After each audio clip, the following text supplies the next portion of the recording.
जबरील ने एक दिन जनाब मौला कायनात आप दी कोल आ गया इम्तिहान लैन वास्ते इंसानी लिबादे दे अंदर इंसान बन के और फरमाया समझो फरमाया ऐ अली दस सकना इस टाइम जबरील किथे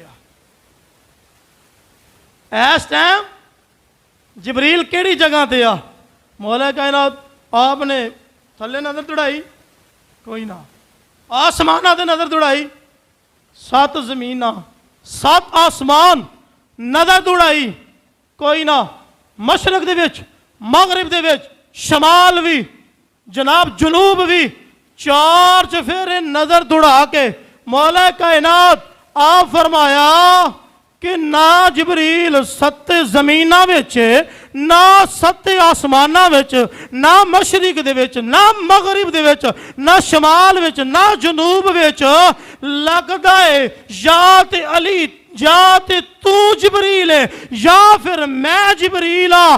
जबरील अलैहिस्सलातु वस्सलाम चेहरे ते मुस्कुराहट आई खुश होए फरमाया अली मैं इल्म दा इम्तिहान लेना सी अज पता चल गया तू कामयाब हो गया है जेड़ा तेरे सामने खलोता है जबरील है।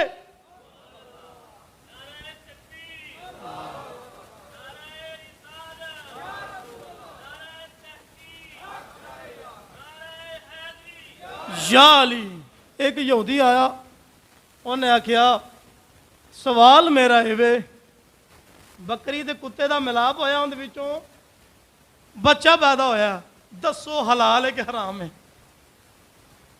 कैसा अजीब जा सवाल क्यों जी कुत्ते ते बकरी का मिलाप नाल बच्चा पैदा होया दसो हलाल है कि हराम है।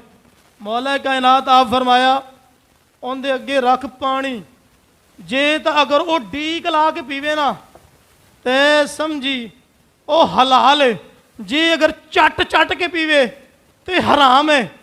वो भी जनाब बड़ा तेज सी उन्हें आख्या अली कदी वो डीक ला के पींदा कदी वो चट चट के पींदा हुण दसो हलाल है कि हराम है।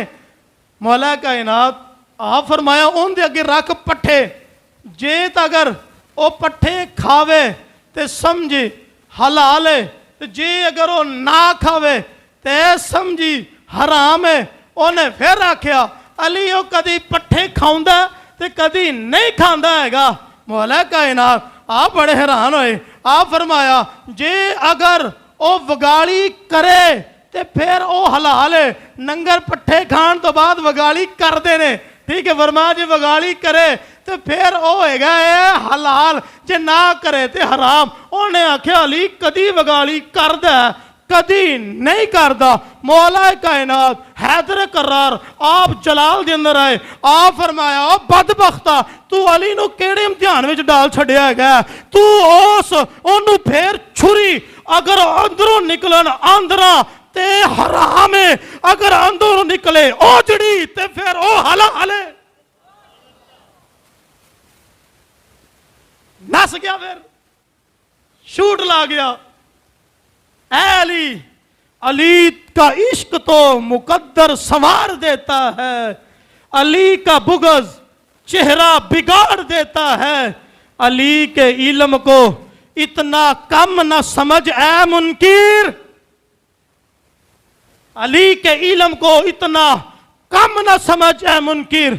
अली वो है जो एक हाथ से खैबर उखाड़ देता है।